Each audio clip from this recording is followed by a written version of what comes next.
Fala pessoal, bom dia! Tudo bem com vocês? Espero que a semana de vocês esteja sendo uma semana emocionante, uma semana frutífera. E hoje eu estou aqui para falar sobre o tal do discipulado. Não sei o que você aprendeu sobre isso, mas o fato é que eu tenho descoberto diariamente sempre coisas novas nesse assunto.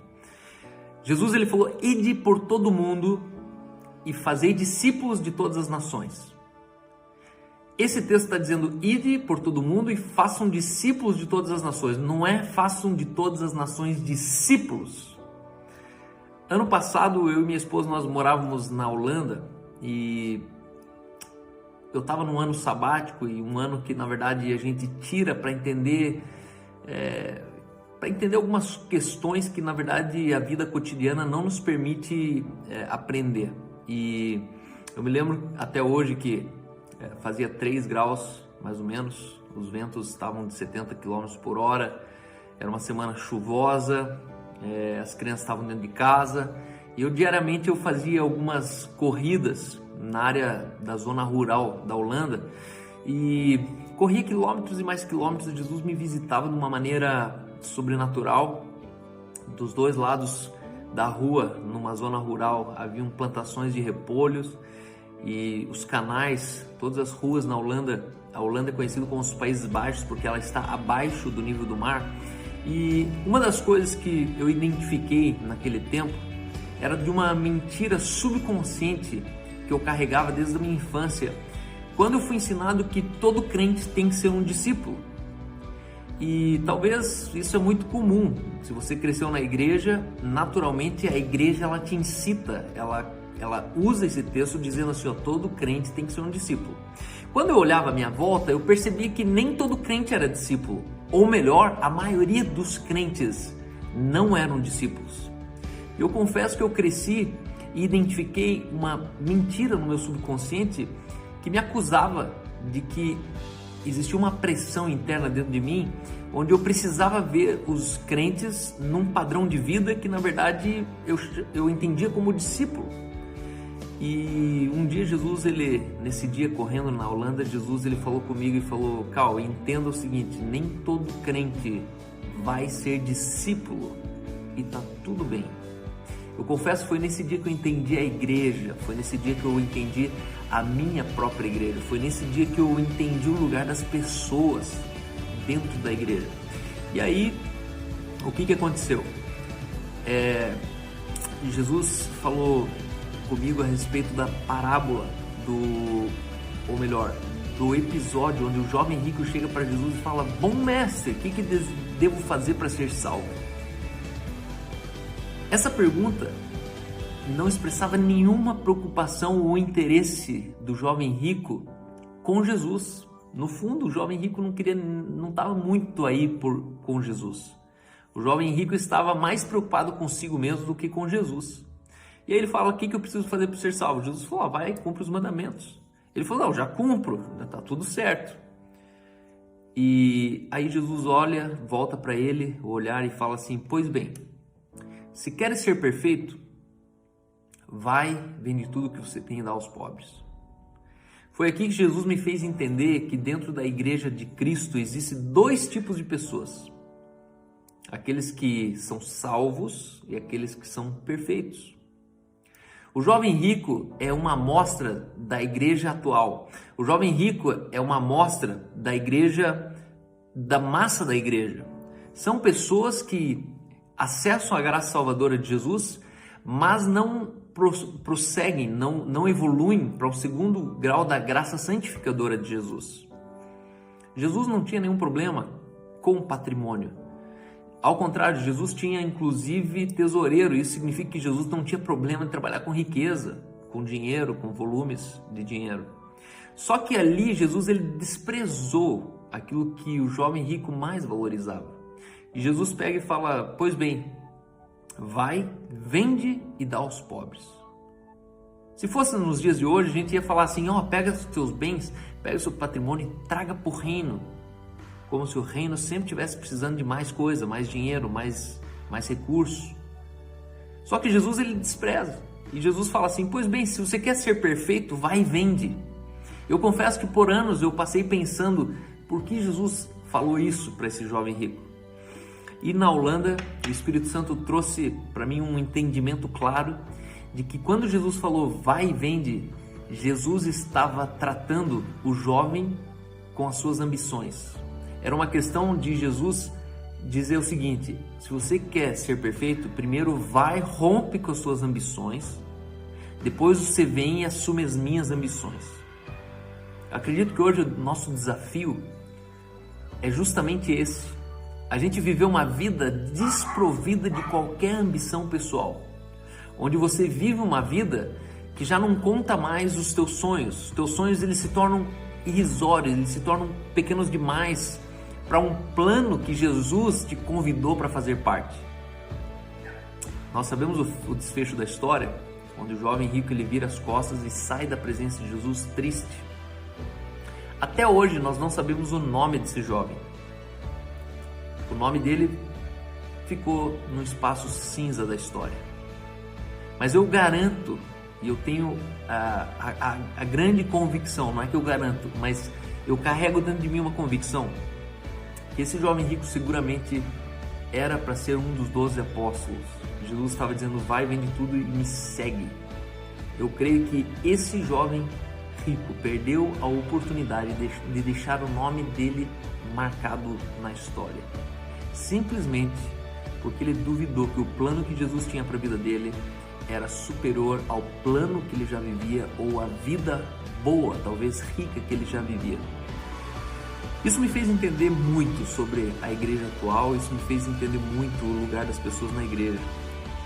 Eu identifiquei que a minha pregação por muitos anos ela foi violenta, existia violência nas minhas palavras, simplesmente porque existia uma mentira dentro de mim.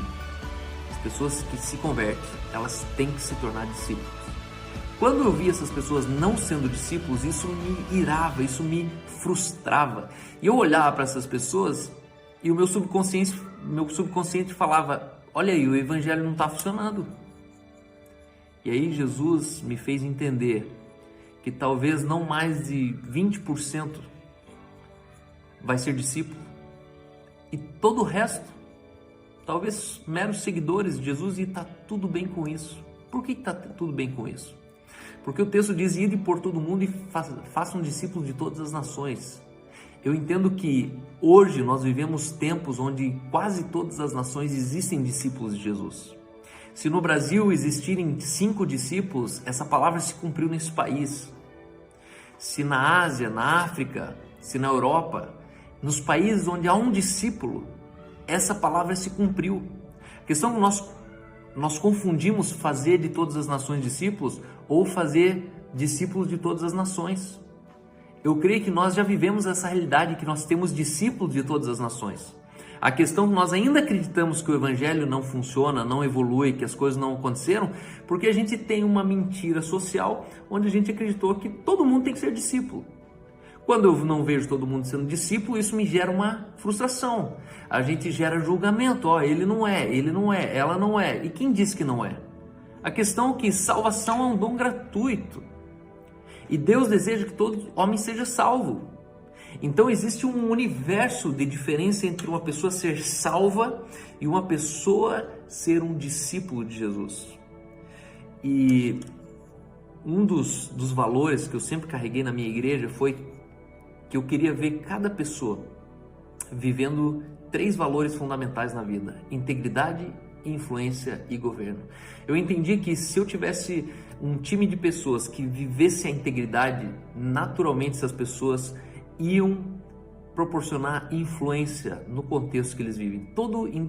Toda integridade, ela é influente. E uma vez que nós somos influentes, intuitivamente a influência governa. As pessoas pedem o governo de quem é influente. Perceba isso. Dentro de uma turma escolar, dentro de uma igreja, a pessoa mais influente normalmente ela é aclamada para ser o representante da turma, para ser o líder da igreja, para ser aquele que conduz o projeto.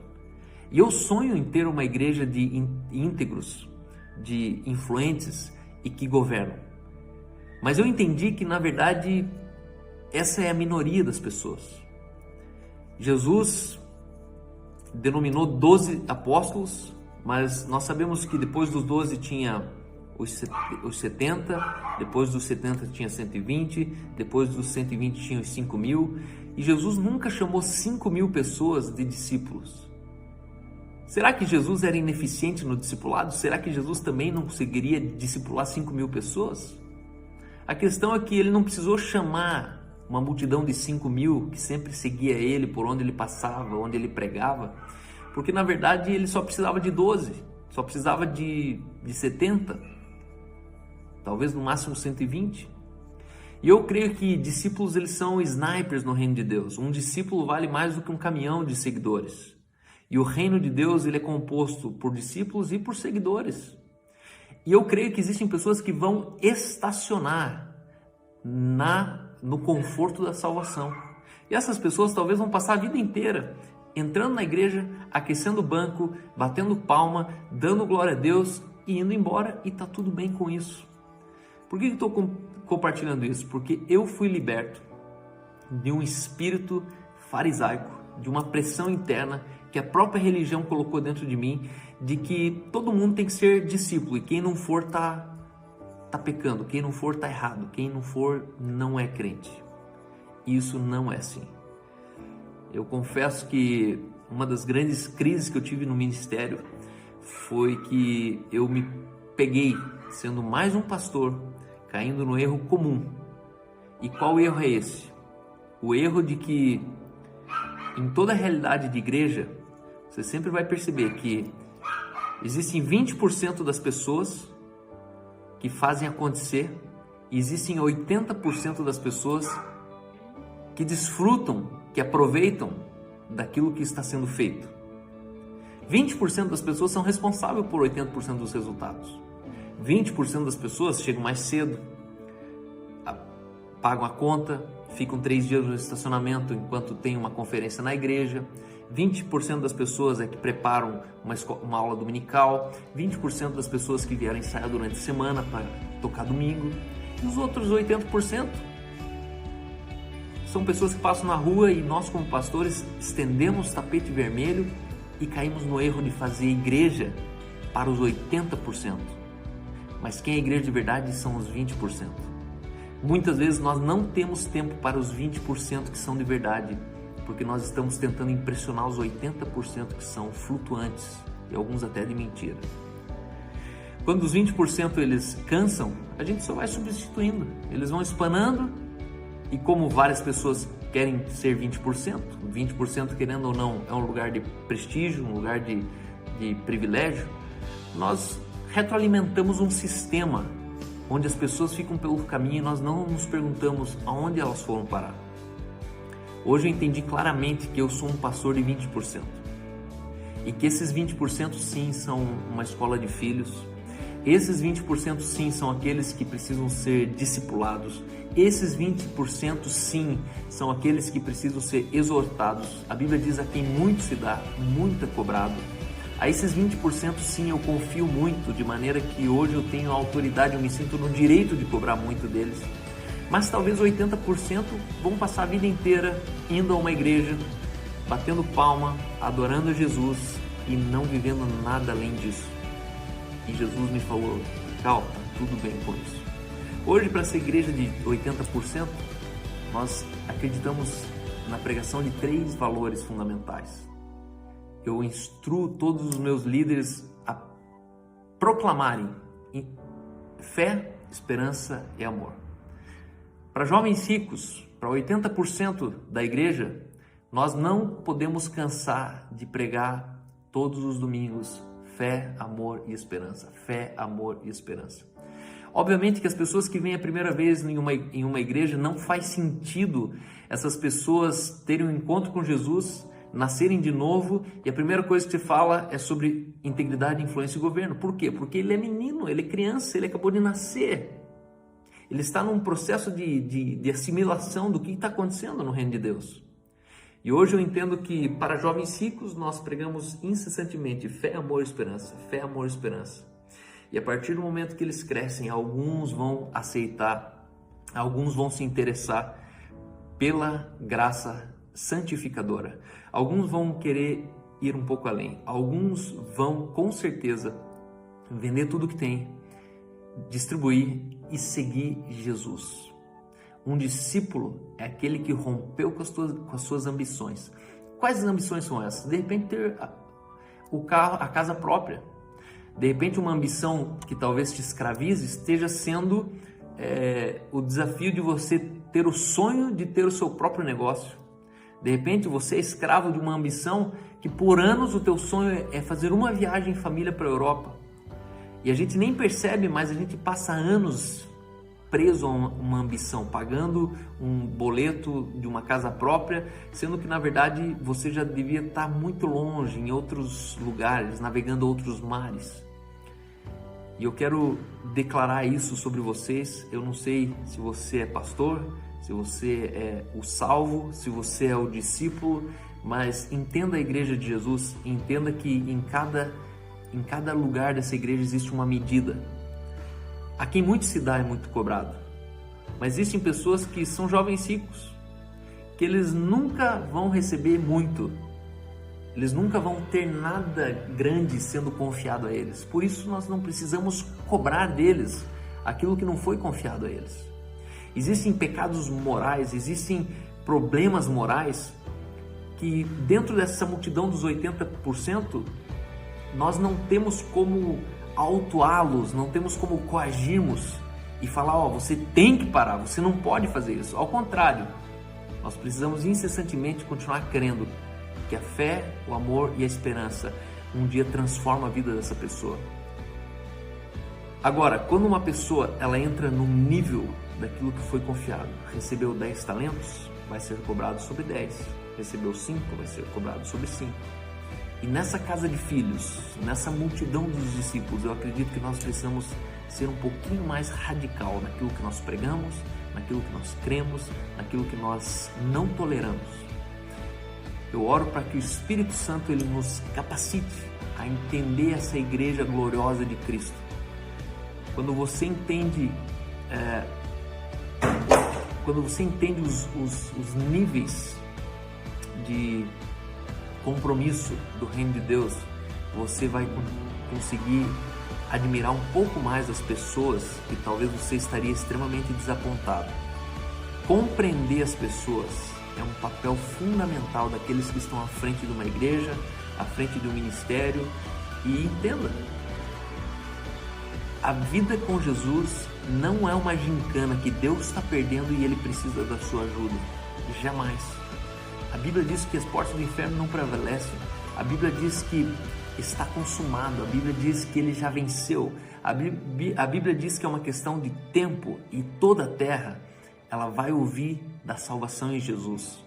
Então, aprenda mais a desfrutar da vida em comunidade, aprenda mais a se deleitar na sua igreja, na sua liderança, do que cobrar o tempo todo que aquilo que as pessoas deveriam ser, elas não estão sendo.